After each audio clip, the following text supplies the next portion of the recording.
भारतीय परंपरा के अनुसार जो लोग अतिथि यहाँ पहुँच रहे हैं उनका स्वागत कर रहे हैं बच्चे, आप देख पा रहे हैं। नमस्कार, मैं जयती गुप्ता, मेरी दिल्ली मेरी सांस से। मैं आज यहाँ भारत मंडपम में आई हुई हूँ और यहाँ पे परिवार मिलन समारोह हो रहा है वनवासी रक्षा परिवार फाउंडेशन का।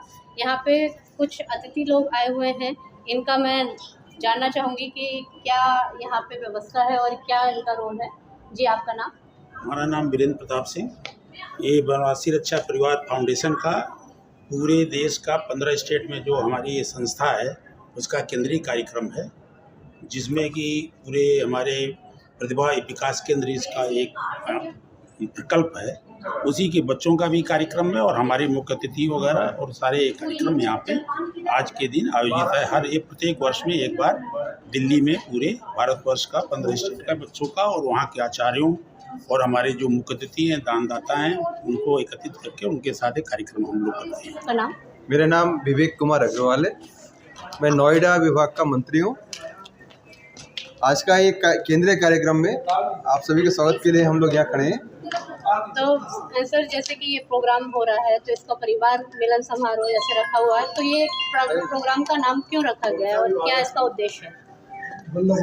हमारा उद्देश्य हर परिवार संस्कारित हो, उसका माध्यम बनाया प्रतिभा विकास केंद्र के बच्चे। हम बच्चों को परिवार का एक अंग मानते हैं। बच्चों के माध्यम से परिवार सुसंस्कृत हो, देश के संस्कृति और मर्यादा से जुड़े, ये इस संगठन का लक्ष्य है। मेरा नाम है संजय अग्रवाल।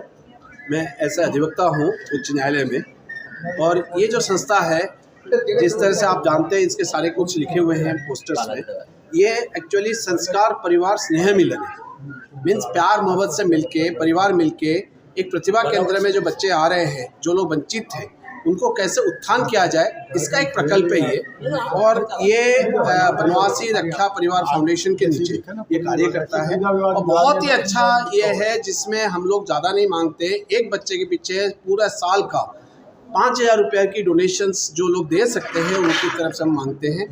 और इसी का ही ये पूरा 5,000 में पूरा साल बच्चे को कैसे ये संस्कार में आए, कैसे वो सीखे, कैसे ही वो जनरल हमारे परिवार में जुड़े, इसका कार्यक्रम है। जैसे कि अभी चल रहा है कि झुग्गियों में बहुत सारे बच्चों का धर्म परिवर्तन करा रहे हैं, उन्हें क्रिश्चियन बना रहे हैं, तो इसका क्या उद्देश्य है? अगर हम ये इस तरीके की कार्य करें, इससे कुछ फर्क पड़ेगा उसमें? ये जरूर पड़ेगा। क्यों ना, वही आदिवासी बच्चे थे जो लोगों को समझ नहीं आती थी, उनको कैसे भी हो मिस रिप्रेजेंट करके या कैसे भी भंडूर करके हम बोल सकते हैं, उनको ये धर्म परिवर्तन करते थे। ये जो कार्यक्रम है, इससे वो बच्चे हमारे परिवार में जुड़ रहे हैं और जुड़ने के बाद उनको समझ में आती है सच्चाई क्या है। तो ये जरूर बहुत बड़ा कार्यक्रम है ये, और इससे ये धर्म परिवर्तन जो क्रिश्चियन हो रहे थे या मुसलमान हो रहे, वो बहुत बड़ा परिवर्तन आएगा। ये हम इसके लिए कॉन्फिडेंस है और हम समझते हैं ये आगे बहुत बड़ा प्रकल्प बनने वाला है। संस्कार परिवार मिलन का कार्यक्रम रखा गया है। जानते हैं हमारे साथ इतनी बहुत बड़ी शख्सियत है। सबसे पहले हम इनका परिचय लेंगे और जानेंगे क्या कहना है इनका, इसका क्या उद्देश्य है। सर, हम जानना चाहेंगे कि ये इसका क्या उद्देश्य है और सबसे पहले आपके बारे में थोड़ा सा चाहिए। मेरा नाम मयंक शेखर है। मैं वनवासी रक्षा परिवार फाउंडेशन का केंद्रीय मंत्री का दायित्व है मेरे पास में। वनवासी भारत के सुदूर स्थित दुर्गम वन क्षेत्रों में रहने वाले हमारे वनवासी समाज और नगरीय क्षेत्र में हमारी सेवा बस्तियों में रहने वाले वंचित समाज को नगरों के जो सबल और सक्षम समाज है उसके साथ जोड़ने, उनमें आत्मीयता और बंधुत्व का भाव पैदा करने की दिशा में काम कर रहा है। संगठन यह कार्य 2 गतिविधियों के माध्यम से करता है। नगरीय क्षेत्र के लिए हम संस्कार परिवार मिलन के कार्यक्रमों का आयोजन करते हैं, जहां पर हम अपने परंपरागत जीवन मूल्य और संस्कारों को हमारे परिवारों में वह किस प्रकार से अपनाए लोग और उसके अनुसार हमारी परिवार व्यवस्था कैसे मजबूत हो, इस दिशा में काम कर रहे हैं। तो वहीं हमारा जो वंचित समाज है और जो हमारा वनवासी समाज है, वहाँ पर प्रतिभा विकास केंद्रों के माध्यम से छोटे छोटे बच्चों को हम जो है उनकी कक्षाएं चलाते हैं। उसी का नाम हमने प्रतिभा विकास केंद्र रखा है और उसमें हम बच्चों को उनके स्कूल के कैरिकुलम के साथ साथ अपने सभी हिंदू संस्कारों को हम उनको बताते हैं। और संगठन का लक्ष्य है कि इस कार्य के माध्यम से यह विषय हम उनके परिवारों में भी लेकर के जाएं, और इसलिए हम महीने में एक बार उनके माता पिता के साथ भी इसी प्रकार का कार्यक्रम करते हैं। मूल लक्ष्य ये है कि आज हमारी जो 2 पीढ़ियां हैं 15 से लेकर 35 साल तक की, वे अपनी जड़ों से कट गई हैं। आगे ऐसा ना हो और हमारे जितने भी जो है भावी पीढ़ियां हैं वो अपने हिंदू परंपराओं से, अपने हिंदूपन के साथ में जुड़े रहें। संगठन ये उद्देश्य लेकर के चल रहा है। आज वनवासी रक्षा परिवार का कार्यक्रम है। उन्हें आर्थिक सहायता की ज़रूरत है मुझे लगता है, और कहीं इन बच्चों को, हमारे शहरी बच्चों को मजबूती की ज़रूरत है। क्या कहेंगे? मैं तो यही कहूँगा, मैं ज़्यादा सब नहीं बोलूँगा, और गवर्नमेंट से, चाहे ये संस्था से मैं रिक्वेस्ट करूँगा गुरुकुल का बढ़ावा दिया जाए, और इस पे गुरुकुल पे बहुत ध्यान दिया जाए। ये 40-50 साल से दबा हुआ है ये संस्था।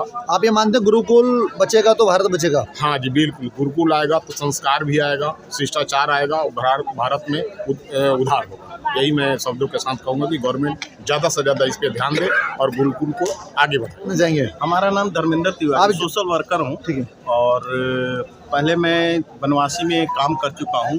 बनवासी परिवार जो है शहरों में तो कर ही रही है, ये सबसे पहले जो है गांव देहात में जो बनवासी हैं, जो जंगल में चाहे आदिवासी हैं, जिनको समाज से और शहरों से कट गए थे, उनके लिए बहुत बड़ा काम करती है। अब शहरों में भी हो रहा है, और इसका मुख्य उद्देश्य ये है कि हमारी पुरानी जो परंपरा है, संस्कृति है, उसको कैसे इकट्ठा किया जाए, संजोया जाए, उसको बढ़ावा दिया जाए, ताकि ये आज़ादी के बाद से या अंग्रेज के आने के बाद जो हमारा परंपरा था गुरुकुल का या बनवासी परिवार या परिवार की तरह रहते थे, वो धीरे धीरे कटते चला गया था।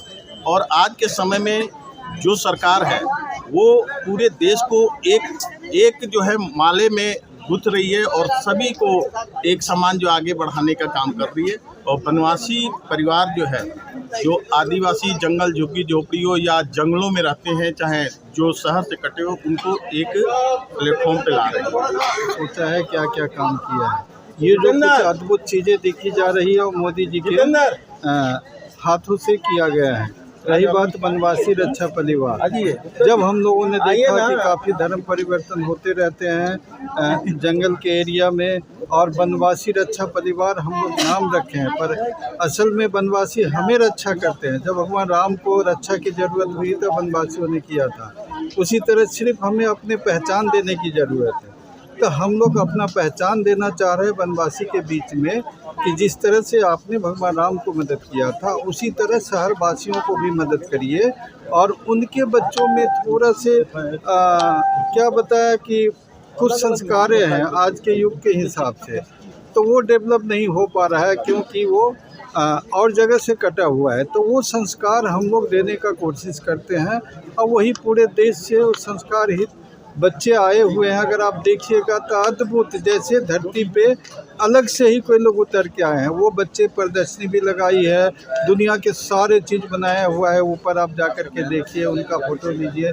तो हम लोग सिर्फ उन्हीं बच्चों को जो वंचित हैं हम लोगों से, इन समाजों से, उन बच्चों के लिए काम करते हैं। मैं बनवासी रक्षा परिवार का दक्षिणी विभाग देखता हूँ। शंकर सिंह। आपका नाम जान लें? शंकर सिंह।